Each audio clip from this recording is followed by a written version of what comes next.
Hello. Hi, everyone. Can you hear me? I was having some connection problems here. I hope it improved a little bit. It's good now. Yeah, sounds good. Excellent. I missed the band. I was preparing a backstage here, but it is what it is. So pleasure to be here this morning, or depending on where you are in the world. It's a great pleasure to be here. I know we have a special guest today, Brandon Potts and Alex joining. Alex is joining me from London. I'm in Rio. Brandon is joining us from San Francisco, California. And before we start, maybe Brandon, if you could make a quick intro, talk a little bit about Framework Ventures. Framework led our seed round a few years ago, and again, it was a pleasure to guys. And go ahead, Brendan. Yeah, sure. Well, great to be here. Thanks for having me. And yeah, I guess briefly, obviously I'm a partner here at Framework and have been with the team for a bit under 5 years now. Have a background in mostly engineering and in product work. At Framework, we pride ourselves on being lead or co-lead investors, predominantly in seed and in Series A companies. We've done a lot over the years in and around the financial rails of blockchains and in crypto writ large. And yeah, what can I say? I mean, it's been an absolute pleasure working with you guys. I think how many years has it been now since we've been working together? 3 or 4, I would say. But in any case, yeah, keen to dive into it today and hopefully get the community some helpful info.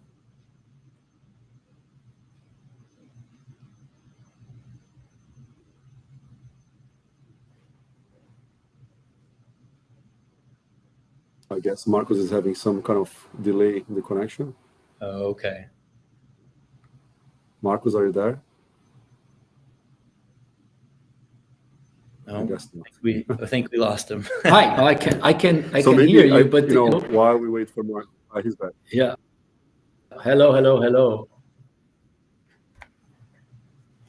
don't know if the connection is going back and forth. I'm in the office. It shouldn't be, but go ahead, Alex. Continue.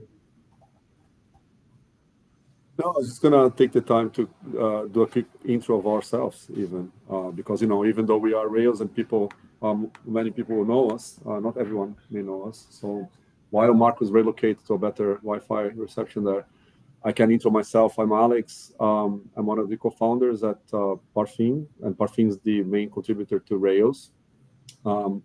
And my background is similar actually to Brandon, engineering, product, being a software developer in my previous life.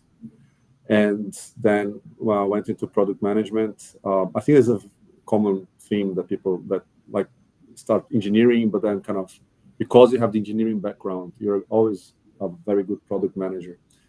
And so being a product manager and then director of product management in a big multinational company doing software for healthcare, so like MRI, CT scanners, and so on.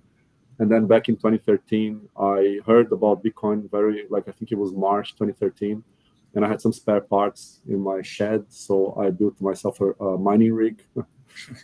In those times, you could still mine with GPUs, right? You cannot do this anymore, at least not for Bitcoin.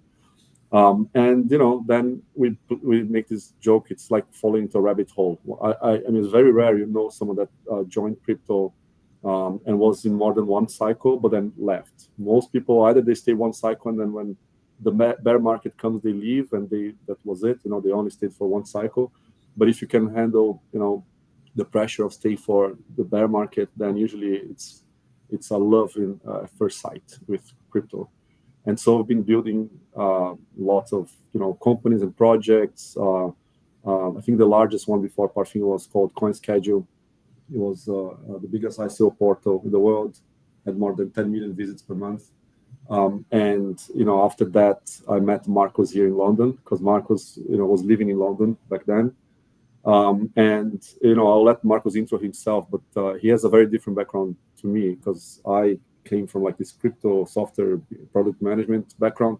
Marcus was a banker, and back in 2019, the bankers Bitcoin, and Marcus was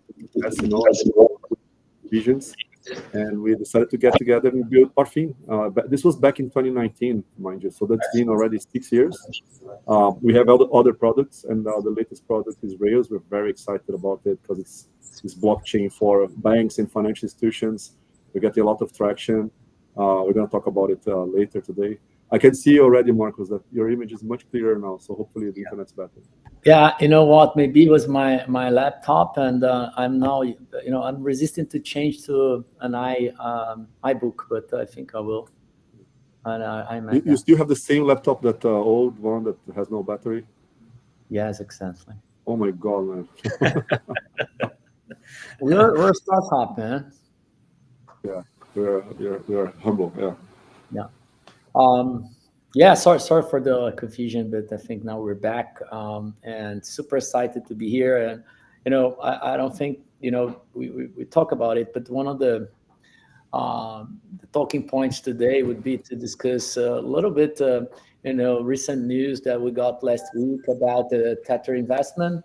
And again, there could be a lot of questions from the audience, and we're happy to answer. I think that I can start because a lot of people say, "Oh, how much was invested by Tether?"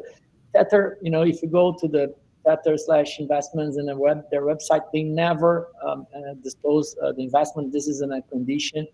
I can say it was a good amount, but I think more important is that partnering with the largest Web3 company in the world that process billions and billions of dollars in stablecoin transactions a day. That's very relevant for what we're building and what we will build in the future. And we're super excited about the partnership. We say that once you receive an investment from Tether, you're part of the Tether family, and we're already feeling like this, and super exciting. I don't know, guys, if you have any views to share. Alex, your perspective, Brendan. I mean, the only thing I would add is, and I'm sure we'll get into it much more, but everyone's focus this time around is frankly on how do we get institutional adoption. And make no mistake about it, Tether is the largest institution in crypto. And so to sort of start out with a partnership of that caliber is, I think, just hopefully an indication of where things are headed for the industry writ large, but also for you guys and with Rails, developed by Parfin. Yeah. No, I feel the same, and there are a lot of synergies to the things that we're planning to do as part of our roadmap to create this yield-bearing votes for trade finance and imports and exports financing on chain, and dealing with cross-border payments with banks and on-chain effects. This is really the way we see things moving forward. And again, having the back of that there will speed up the process. I think this, the world is moving from, again, more retail oriented to institutional, and with on-chain services. And I think we're, in the right spot at the right time. Let's see, there's a lot to be built still, but I think it's promising. I don't know, Alex, if you want to share your perspective. Sorry, I think I'm the one getting connection problems now. Carry on. I'll move my laptop around. Yeah. People always ask about where we are in the journey, and obviously we've been building for a few years, and I can start with this. We started building Rails with the private networks. We have some in production already, which are with large financial institutions, and it's very promising because we're bringing real world assets on chain. But where this all fits together when we launch the mainnet, hopefully in the first quarter next year, that will connect those liquidities. And then, the flows of funding, the distribution of real world assets will be very fluid, very smooth to the end users, and especially to the crypto users that want to get some institutional quality assets to transact, to allocate money to. So that's where we see the next evolution, and how Tether fits into that. And again, Tether, as we mentioned, is the largest Web3 company.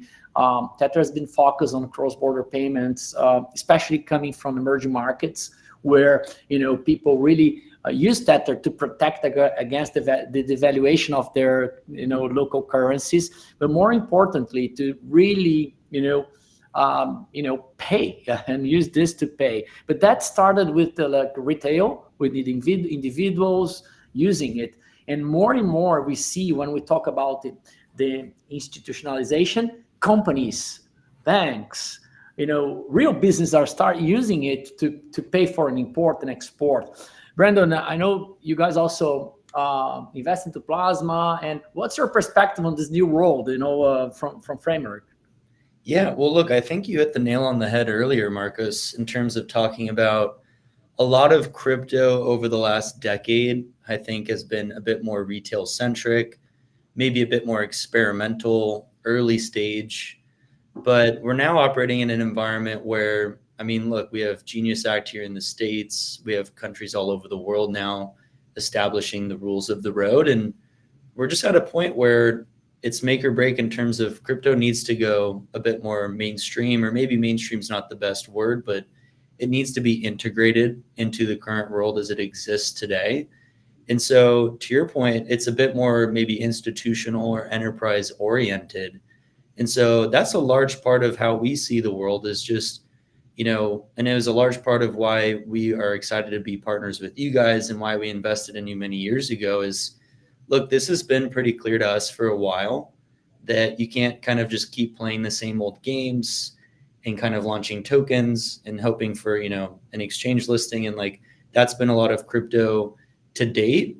All that matters now in the modern era is folks building real things, solving real problems for ideally the largest customer base, which of course you guys are doing with major banks and financial institutions. And yeah, as a result of that, you'll be underwritten based on demand and traction and the value of the problem that you're solving versus, maybe how many followers you have or just a token. So, there are still people playing the old games in crypto. And it's a double-edged sword. I think the markets see right through who's legitimate and who is not now. And so all that matters is building towards legitimate use cases, which of course you guys know better than most, because it is not easy to work with institutions and large banks. They move sometimes rather slowly. They frankly have a very successful business already. And so they weren't keen to kind of go out on the risk curve and work with the newest technologies. But all that's changed, thanks in large part to AI as well. I call AI crypto's cousin. It's our friendly. Obviously, everyone talks about AI, but the very next breath, or arguably in the financial world, the first thing they think about is now stablecoins. And stablecoins has become something of a catch-all phrase for crypto and blockchain rails and tokenization and RWAs and liquidity, but it's all very connected. And so you guys are building the substrate or the infrastructure for them to be able to come in and engage with crypto rails with privacy and compliance. And frankly, no one else has offered that to date. And I cannot overstate the value of those things. Major publicly listed companies will not engage with any technology if they don't have sort of an identity layer, a privacy component, and frankly, just an ability to be compliant with the law, right? That's just a non-starter. But yeah, all that to say, you guys have really been leaders in this line of thinking for a long time. And, fortunately, all of the laws and sort of legislation that's been put in place or is now being put into place is going to sort of help your customers see the value that you're doing or the value that you're creating even more so. Yeah, excellent.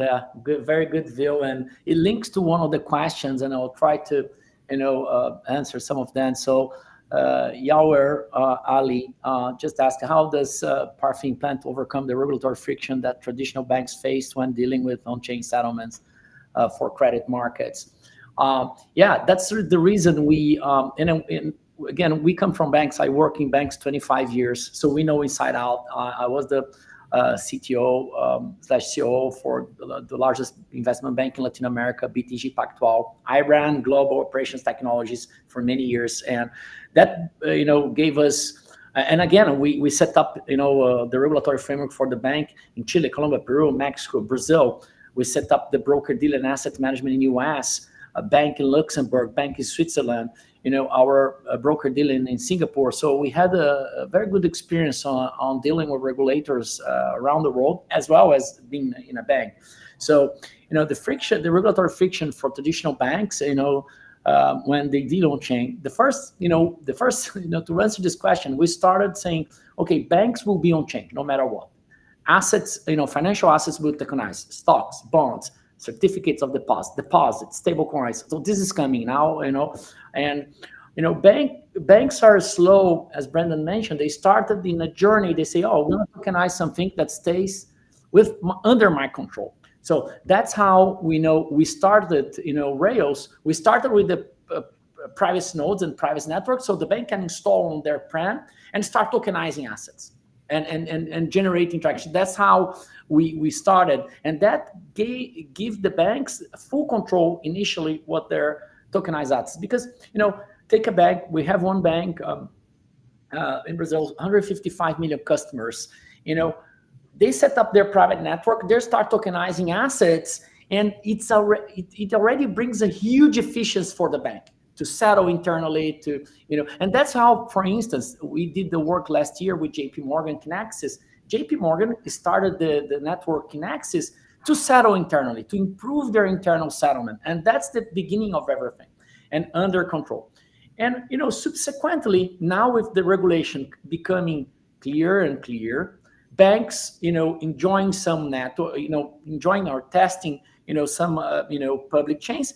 I think this will create a perfect environment for banks to start tokenizing under their own control, and then to look for liquidity. There will be chains which will be more favorable for the tokens to be ported over from their private networks to the public chains. And we hope that our mainnet will be this environment where we're going to have permission, validators, and hopefully we're inviting some banks to be there. There will be the privacy preserving protocol to protect, front running, to protect the data of the bank's clients, and so on. So that's we're creating this, we call some Rails primitives as part of the infrastructure to allow, the banks to use it and to offer on-chain services. And and this is doing super well. Well, Alex is dropped out again. No, and I think to build on what you were just saying, Marcos, I really enjoy the framing, and it's one that I find myself explaining quite a bit as well. There's kind of banks and deposits and balance sheet assets, and then there's capital markets, right? And they're distinct, but they go hand in hand. And the reason that I'm so excited about you guys is you finally connect the two. And so in previous attempts at maybe private chains or permissioned L2s or all these different things, RWA chains, right? Like we've seen folks try to build for internal bank ledgers, almost internal banking cores, where they can then tokenize and kind of do things internally. But the value of that's limited because they have no connection to liquidity. And that is the superpower that you guys are enabling by way of, okay, we can go off and ensure you have a, secure environment within your own sort of security spend in your own firewall. But the second that you want to access capital markets, which let's talk about capital markets for a minute. What are they in crypto? Well, it's on-chain. It's the on-chain economy, it's DeFi, it's all of the primitives that we have on-chain.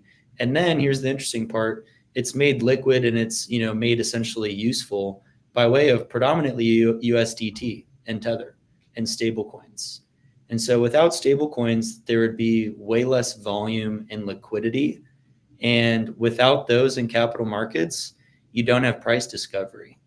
And so a large part of what's pulling banks and financial institutions on chain is not just because it sounds cool and they want to be, progressive as it relates to technology. no, it's a cheaper cost of capital. It's maybe user acquisition, or it's better retention for your existing users because you can offer them net new products that maybe your competitors cannot, or maybe your competitors will. And so there is kind of a competitive race, if you will. But yeah, that's where we're at right now, is frankly, how do we move from just kind of tokenization of like internal ledger assets, which is cool, but kind of, misses the entire thesis for what it can be, but then enable each of those institutions to, in their own sort of bespoke manner, interact in capital markets that take place on chain. And of course, how they interact is, I would say, intricate and requires a lot of sort of knowledge. And a lot of that is what I was alluding to earlier in terms of, look, they need privacy, and they need sort of a compliance engine. They need their own risk. They have an identity layer. Like, they need a wide variety of things that I think crypto native builders kind of wave a hand at and say, we will do this. But when you actually implement it and do it in an EVM compatible way, that's something different entirely. That's a much larger challenge.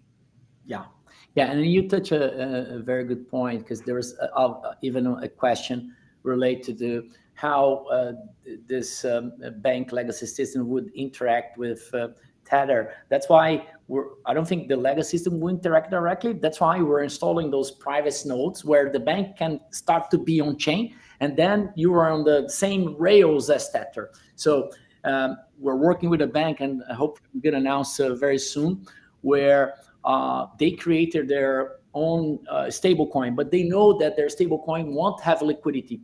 So we're doing a seamless bridge between their stablecoin, because once their clients are converting from non-dollar to dollar, they convert to their stablecoin. But once the client wants to pay and to generate, a cross-border transaction, then, we seamless convert into Tether for the payment process around the world. And again, I think, and last week I was in New York in the Citibank, Digital Assets Forum. There was a group of bankers and people there, and there are three elements that was highly mentioned on the conference. One, banks will move to on-chain payment rails, meaning they will have either their stable coins or tokenized deposit that will seamless integrate to liquid stable coins, let's call it. Maybe there will be few in the world, or they will create something, some banks, consortiums, etc. There's some discussions and rumors around that. And with that, they solve a big problem. And there was another question here related to Swift. Either they're going to use Swift, announce the network Swift, or they're going to use different L2s, depending on how far these networks will reach clients. The second element is tokenization of assets, but still for banks to start tokenizing assets, the regulatory framework is still not clear, and I think will take a little longer. Maybe the Clarity Act in the US will open that view. Genius Act open up the doors for stablecoins, right? It's clear, it's there. Then Clarity Act probably will do this for the tokenization of assets. And the third, which is kind of banks already doing Latin America, offering crypto itself, because the journey started by offering crypto. In US, all the banks there still cannot offer crypto, Ethereum, Bitcoin, and so on. And I think that will trigger, hopefully another bull run where people will be able to allocate direct from their bank apps. And I think, again, this is the journey of the interoperability, which will help to streamline the access to liquidity. Totally. And to your point, all of this is happening in real time. I mean, just in the States last week alone, they passed SAB 122, which maybe folks are familiar with SAB 121, which prevented banks from holding crypto on, their assets or their balance sheet rather. But literally last week, they are like, all right, we're going to flip our script, and now you can hold this to pay for gas essentially. And then to your point on Clarity Act, I mean, let's go back to Genius and just what that was. Everyone talks about it, but to be clear, it was essentially, hey, we are going to define what it means to tokenize essentially the US dollar or a liability of the US dollar or a short-term treasury. And so that's just one asset, that's US dollar on chain essentially. But what Clarity is trying to define and why so many people in the industry are paying very close attention to it is it's going to define, how do we tokenize everything else? How do we tokenize securities, frankly? Equities being a large part of where people want to begin. But then what about everything else? What about structured products? What about credit? What about, duration? Or, frankly, additional sovereign debt beyond T-bills? Like, every asset is theoretically available for tokenization. And you listen to Larry Fink and BlackRock and folks like that talk about it, like, it's clearly where things are going to go. But clarity is kind of the first step in the direction of defining really just the rules. I think the technology is all there. You could arguably replace DTCC and Swift with blockchains, and all you would kind of need is the requisite licensure, maybe like an ATS, an alternative, exchange sort of license, or a broker dealer license, kind of depending on where you're at. This is all US centric, given that I'm here in San Francisco, right? But the thing about it is, there's a lot of people, US sort of legislation typically gets exported predominantly, throughout Europe, but a large part of the rest of the world kind of takes legislation here and kind of, forks it or molds it to their own needs. And so I think, we'll have clarity on clarity in Q1, and that will really, I think, be a major, major catalyst, just like Genius was earlier this summer. And then we went on a large run across crypto writ large. And so that's the next fundamental catalyst, in my opinion, for crypto writ large as it relates to crypto macro, and just people being, I think, a bit more sensible as it is to what is the possibility for this technology. It's all of those things. It's basically putting any and all assets into maybe a token structure or denomination such that it can be represented on chain, such that the on-chain capital markets can basically compete with legacy rails and have lower losses to friction, better uptime, just faster response times. And as a result of that, a lower cost of capital, which does what? It increases economic activity. So, a large part of what we're doing in crypto is just increasing GDP. It'll take time. Things go slow. There are a lot of competing interests, as you can imagine. But nonetheless, that's what's happening. Yeah, you mentioned something really interesting, because I think blockchain and crypto in general will bring growth to GDP around the world, especially if we manage to bring like those real use cases, as I mentioned. Like take Brazil, Argentina exporters to China of commodities. They ship the products and they take like 60 days to receive. We will create yield-bearing vaults where they can receive the money, and we were financing those exporting receivables.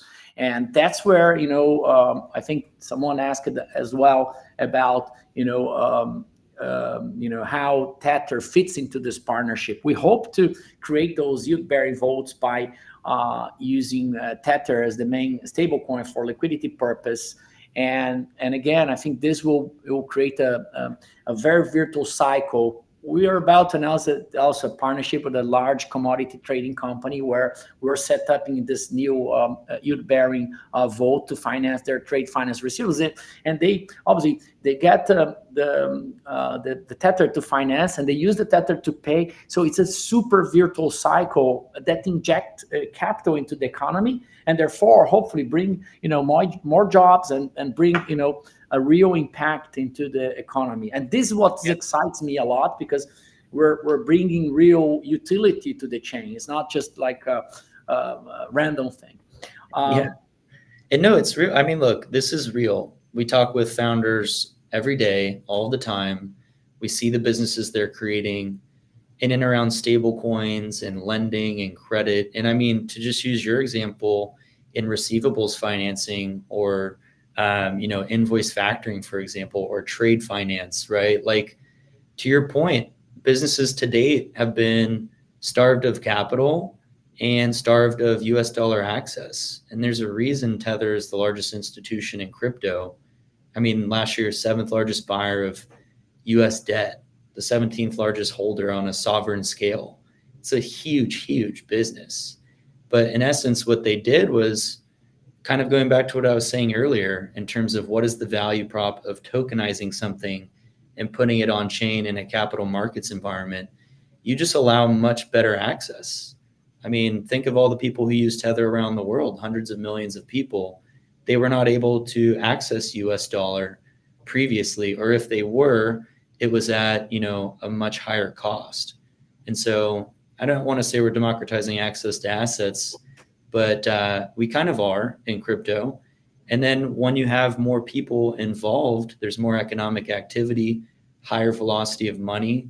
I mean, frankly, that's what we want, is just more economic activity writ large. But in order to do so, you need liquidity, you need capital. And then, of course, here comes, everyone's next favorite player, credit. And so, we're just at the beginning. We're still kind of at a one-to-one over collateralized basis with these things. And that in itself is huge. But we will get to a point where credit's involved as well. Yeah, no, we truly believe that credit will be the next frontier of the real world tokenized assets with the huge potential. Credit is the GDP of countries, right? Because people are buying and selling goods, services, and products all over, and this is what generates the basis of the GDP. And again, everything involves credit in a way. There are some interesting questions here. How we link this to DeFi, and specifically, would you consider to use Aave? And it's funny because I was in Token 49 in Singapore a month and a half ago, and I was in a panel with Stunny from Aave, and it was a really good conversation. It was a Cointelegraph, event, and during the panel, it's clear that Aave was tremendous as a lending pool, and now they created Horizon by Aave, which is an institutional version of Aave, and we're discussing with them because that could be a real case to bring assets that would be eligible by a bank or by individuals to finance and through the protocol. And recently, I think it was a month ago, we announced the work that we've done with Uniswap to embed our privacy preserving protocol to allow private transactions using Uniswap. And we've been working with them in other business cases that we hope to put into production next year. And I think this is the what we are saying. Oh, this is where TradFi meets DeFi, but with the purpose, with the real case. And that's what excites me. We're talking to a bank that says, hey, I want to run a version of Horizon by Aave, where I will put the eligibility of tokenized assets I accept to finance. And when people allocate the assets there, I will finance, and that creates and we're talking not about, government bonds or treasuries. We're talking about real world assets. That's what, excites me. Another bank say, hey, I have my non-US dollar stablecoin. I want seamless do an on-chain FX. I will provide liquidity to USDT on-chain. And that's beautiful because, you seamless convert. It's not like my fiat on off-ramp. Forget about it. It's a no US dollar stablecoin being seamless converted to a USDT. And again, for a cargo transaction flowing from Brazil to China with $50 million of soybean, you need deep liquidity to finance such a cargo. So I think that's where the angle we're tackling, and again, this mix of DeFi and TradFi is going to be, really, really cool. Yeah, no, 100%. And I mean, maybe for those who aren't familiar, Framework's first investments were all of the ETH DeFi primitives in essence. So, Chainlink, Synthetics, Aave, as you mentioned, Curve here in the graph, a bunch of folks. And what I generally view as, DeFi moving into this institutional sort of realm is they all own kind of core logic or core primitives to the future of on-chain capital markets. And I think the on-chain capital markets is kind of how I think of DeFi to date. But now that we're bringing in the balance sheets and the user bases of financial institutions, regulated, companies, like the interplay of all these things is very important. And a large part of what the blocker has been frankly, who has the identity and the KYC AML check. I don't think it should be done in the capital markets perspective, but to the extent that, I mean, you guys are enabling this, which is, I think, the correct thesis and the correct architecture for the future of just the financial plumbing of the world, is banks and these financial institutions, or maybe the front ends that own the user, will typically have the identity and all of the requisite KYC AML. They can sort of shroud that into an on-chain attestation that enables privacy.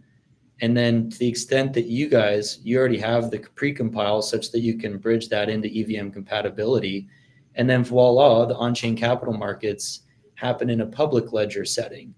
And yet, all of the PII, or the personal identifier information, remains private. And so that's how I see sort of the intersection of DeFi and institutions is, again, we're bringing sort of off-chain assets into on-chain capital markets. And once they're on-chain, they will be interacting with what we have called DeFi to date.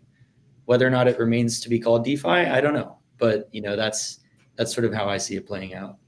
Yeah, I know. Perfectly said. And I agree. Sometimes, the other thing that I heard last week in New York at Citibank conference is that one day where we won't see, the blockchain anymore. Banks will abstract this to their end users. So there is a question for cryptos, which is quite interesting. With Tether's investment, how will Parfin prioritize its roadmap betwing enhancing its core custody versus, the new tokenization credit market functionalities?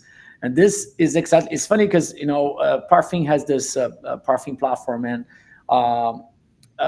it got a huge traction in Latam. For those that are not aware, we have like Santander as a client, 65 million customers, Bradesco 100 million customers, Caixa 105, and now offering crypto to this platform. And now they start tokenizing assets, and we are getting to the Rails private networks, and hopefully they'll be part of the public chain.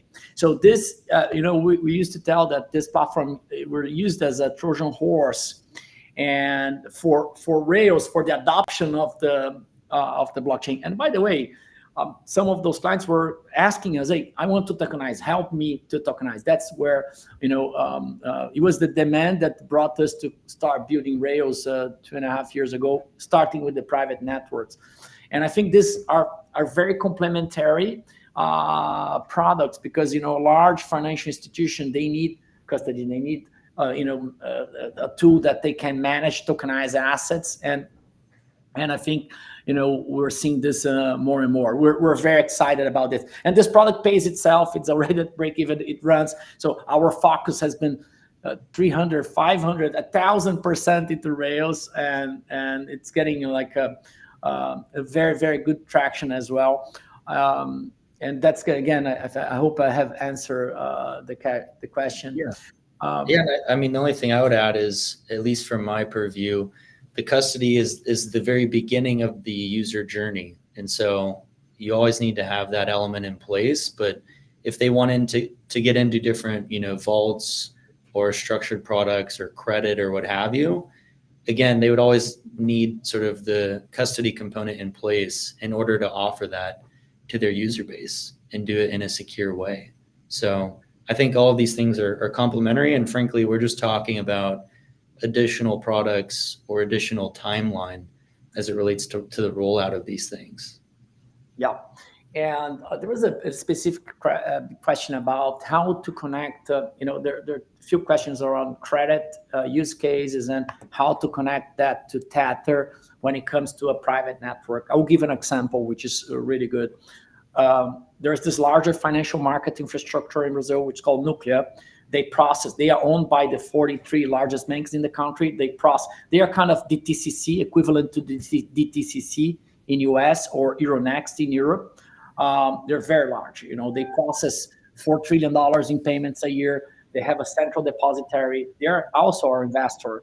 And we set up last year a private network where they're tokenizing on the central clearing counterparty.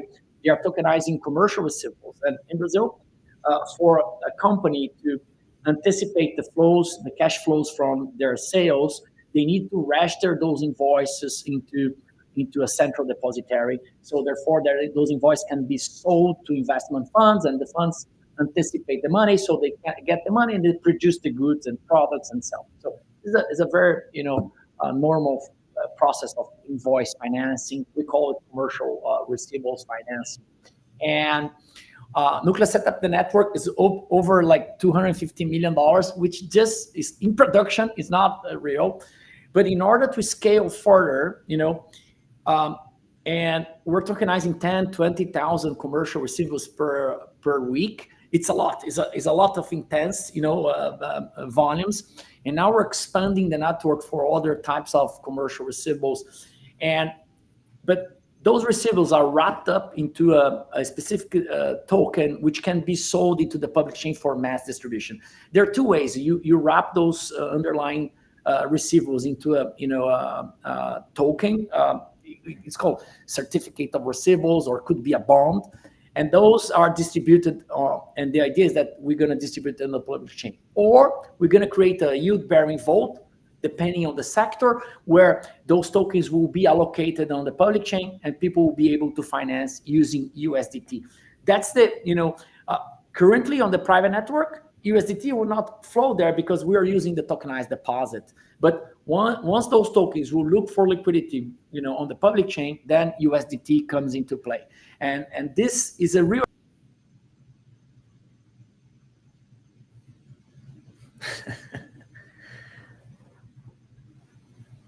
Hello. I think I'm back. Yeah, I think you got excited. Yeah, I got excited, Brandon, because this is a real case we're building on chain. Yeah. Sometimes we don't have the opportunity to tell people. By the way, we will create a series of videos with those real cases and the testimony for the clients, because I think we'll bring a lot of clarity for our investors, our users, on what we're building and how we're transforming this new era of finance on chain. Yeah, no, look, I mean, I think there's so many different bespoke implementations to be had. And the thing that I always tell people about is just, I cannot overstate the importance of liquidity. If you talk to folks in private markets, whether it's VC or private equity or credit funds or you name it, the thing that they're always seeking is liquidity. And so that is the superpower of these on-chain capital markets, only made useful and only made liquid by stablecoins like USDT. Without that liquidity, these capital markets would have essentially no traction. There would be very little value proposition to all of the smart contracts, all the on-chain logic, all of the primitives we're building. It would be a ghost town without stablecoin liquidity. And so the two are very symbiotic and go hand in hand. You need the technology, and stablecoin provides the programmatic liquidity on top of that. So you definitely need each of them, but without one or the other, this doesn't work. And so, yeah, when you get into credit writ large, people are underwriting any number of things off chain in the real world. And if you think liquidity fragmentation is bad across different chains, or you think in this crypto native way, I can promise you when you get into the real world off chain, liquidity fragmentation is way, way worse. And so, that's the whole point of trying to bring this into kind of an on-chain capital market perspective made useful by stablecoins. Yeah, no, I fully agree. And even, the usage of stable coins, obviously on the crypto space, has been proven to be very effective, right? But the cases in which we're bringing from, the credit markets and it's even better. It's even better. I think we'll see, huge efficiency gain for, capital markets, for the distribution of assets, etc. And yeah, we and the good part is that we've been listening to the clients. We're listening to these institutions. We're not building something out of guessing what they will be used for. We're listening to them. We're talking to them. We're building together. And I think this is what, excites us more, and as someone mentioned that my connection was getting lost because of my excitement. Maybe I don't know. But I mean, Marcos, let's take a moment to appreciate what you just said. You have market pull, market demand. Your clients are coming to you guys and seeking new functionality or primitives or help with integration. And basically, the market's pulling you guys versus kind of others who are of the thesis, build it and users will come, right? I think the world's much more competitive now, and the only way to do it is how you guys are doing it, which is building what there's demand for, right? Yeah. So that's important. I just wanted to highlight it. Yeah, and we see a clear demand, especially from emerging markets, on move the way that non-US dollar stable coins will convert to US dollar stable coins. The way that credit and especially import exports trade finance will be financed going forward. And Tether has a huge initiative around that. They have done a trade finance for an oil cargo last year as an experiment, but there's a huge push for that as well, because this is what moved the world, right? People are selling goods, are transacting, are exchanging, a value, and all those values that are being exchanged are not represented on chain. So that's why the beauty of blockchain, you can represent a value on chain. You can exchange that value on chain. You can use that value as a means of collateral to borrow money against it. And I think this is unique. It's a unique proposition for the usage of the technology. Yeah, 100%. Again, super excited about that. Yeah. No, we're putting value into packets over networks, right? And everyone's using it. I mean, I was just reading another article this morning on, how does Starlink accept payments globally, right? Like, how do you take someone who's buying Starlink in some remote African village, for example, and realize the payment? Well, you need to use stable coins. How does, a Scale AI or some of these data labeling shops operating globally in terms of training large AI models with bespoke data sets, how do they pay their contributors? Also stable coins. Increasingly, how is payment finance done, and why is Stripe acquiring, the bridges and the privies of the world? Because they have, better unit economics by way of leveraging stable coins on the back end to service their payment flows. And so, the cat's out of the bag. Everyone realizes the value now. And I think now it's frankly a race. Everyone talks about this, race to win AI or the AI race. And it's like, yeah, no, that's happening, but make no mistake about it. Financial rails are the largest markets in the world that underpin everything. And there's a race underway as well in who can upgrade their financial system. And that's where crypto slots in and rails. Yeah. That's why we're excited. Everyone, we're leading to the end of the space. And I just want to maybe clarify some questions. There are questions about TG, about the airdrops and everything, and sometimes this creates a lot of noise. But let's make it clear: we're preparing for TG. I know the market condition is not good, but we feel strong, and I think we're getting the right momentum. And I would rather launch in the bottom of the market than expect a bull run. And I think we have a lot of substance to launch. We're preparing this. We will know in the coming weeks or days. We'll let you know. We're in the process of listing with the exchange. As you know, it takes a lot of time, a lot of due diligence, but we will come with news for the community soon. We started the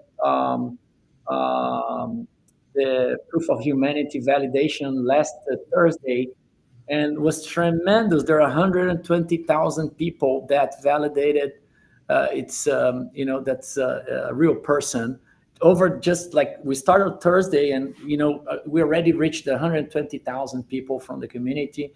We're gonna give a boost, and hopefully there will be a lot of engagement from the community. So we're very excited about this because it's real people. It's not only bots that are interacting with this. In our test net, we're also gonna launch We launched the exchange of Rails points to the USDTR on the testnet, and it was fantastic. 800,000. We are reaching over 1 million addresses now and 3.5 million transactions. But now the next phase of the testnet will be we're launching this yield bearing votes where the Rails points that you convert to the USDTR, you will allocate the USDTR into these Rails votes, and each one of them will have different yield, and hopefully we will see the winners of the yield farming on Rails. And we're simulating things that we're planning to production: credit card receivables, yield-bearing vote; commercial receivables, yield-bearing votes; soybean export, yield-bearing votes; and trade finance, yield-bearing votes. So we're creating few of those votes with different risks, different, APYs, and that's real business on chain. And we want obviously the whole community to engage as well on that, to test and to stress the solutions of the test that. Maybe Brandon, final words on this call, and I think we have over 11,000 people watching us. I think we broke the record. So final words, Yeah, final words. Wow. It's an honor. I think, look, like I've been saying on this call, the institutional era for crypto is here, and I'm hard pressed to think of a team who understands how to do that better than Rails. And so I'm very excited. I'm optimistic. And I know everyone's talking about prices and markets right now. Those are outside of our control, but what we can control is building real use cases with quality technology for clients who are demanding them. And look, I think that's where we're at right now. And so I'm excited to get to a production mainnet launch and get this thing out in the wild and, see where we go from there. Yeah, exactly that. So everyone, thank you for being with us. We're gonna do more of those AMAs. Super good to be here. Brandon, thank you again for your time. I know it's early in San Francisco. And let's go for it, guys.